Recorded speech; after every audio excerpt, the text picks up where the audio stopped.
For 3 weeks, my daughter didn't answer my calls. At first, I thought she was just busy. Emily had always been independent. Even as a child, she hated worrying people. If something was wrong, she would keep it to herself until she fixed it. But this was different.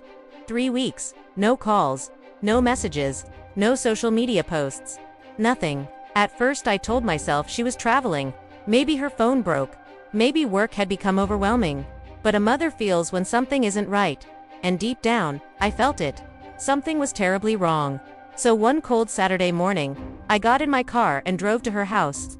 Emily lived about 2 hours away, in a quiet town surrounded by woods. She had moved there after her divorce, saying she wanted peace. The drive felt longer than usual. My mind kept racing with terrible possibilities. When I finally reached her street, the first thing I noticed was her car. It was still parked in the driveway. Dust covered the windshield. That meant she hadn't left in days. Maybe weeks. My chest tightened. I walked up to the front door and knocked. No answer. I knocked again. Harder. Still nothing. The house looked wrong. Newspapers were piled on the porch. The garden she loved was dry and neglected. Something was very wrong. My hands began to shake as I pulled the spare key from under the flower pot. I unlocked the door and stepped inside. The house was silent. Too silent. "Emily," I called. My voice echoed through the empty rooms. No response. The living room was messy. A chair was knocked over. A glass lay shattered on the floor. My heart started pounding.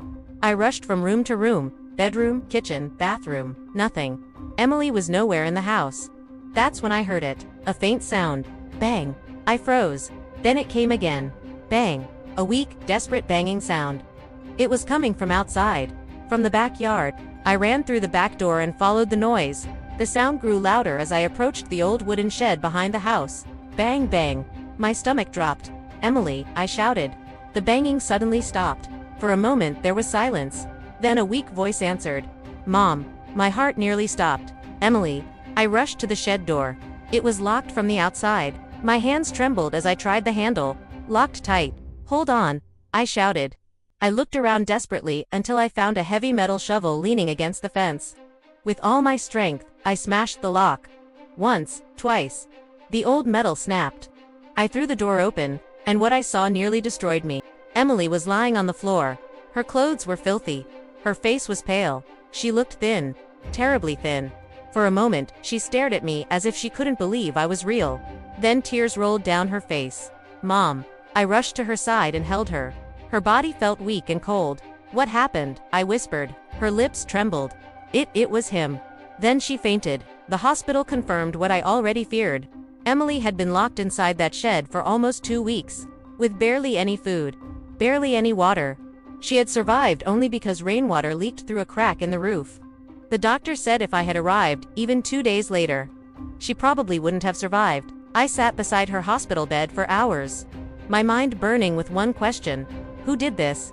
When Emily finally woke up, her eyes were filled with fear. I held her hand. "You're safe," I told her softly. "Who did this to you?" She hesitated, then whispered a name. Daniel, her ex-husband, the same man she had divorced 2 years earlier. A man I never trusted, controlling, manipulative, dangerous. Emily had left him because of his temper, but apparently, he hadn't accepted that. She told me everything. Daniel had shown up at her house unexpectedly. At first he pretended he wanted to talk, to apologize, but when she refused to let him back into her life, he snapped. He dragged her to the shed, locked her inside, and left. He knew the shed was soundproof enough that no one nearby would hear her. He expected her to disappear quietly. No witnesses, no proof, just another missing person.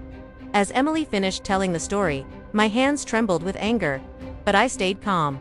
Because I knew something. Daniel had made a mistake. A very big mistake. He left her alive, and now, I knew exactly who did this. The police arrested Daniel 3 days later. At first, he denied everything.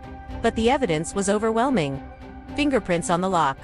Security footage from a nearby gas station showing him near Emily's house. And finally, Emily's testimony. During the trial, Daniel tried to act innocent. Tried to say Emily was lying. Tried to blame everything on misunderstandings. But the jury didn't believe him. And neither did I.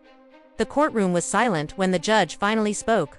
"Daniel Carter," he said firmly, You are sentenced to 25 years in prison for kidnapping and attempted murder." Daniel's face went pale. As the guards dragged him away, his eyes met mine. For the first time, he looked afraid. But my revenge wasn't anger. My revenge was something far worse for him: justice. Emily recovered slowly. It took months for her body to regain strength, and even longer for her mind to heal. But she survived, and every day she grew stronger. One evening, about a year later, we sat together on her porch watching the sunset. She smiled softly. "You saved my life, Mom." I shook my head. "No," I said, "you saved your own life." She looked confused. "How?" "By surviving." Because the truth is, people like Daniel believe they control everything. They believe they can destroy others and walk away. But sometimes, they forget one thing: a mother's love. And if there's one thing stronger than revenge, it's a mother who refuses to lose her child. And Daniel learned that lesson the hard way, behind prison bars. For the rest of his life,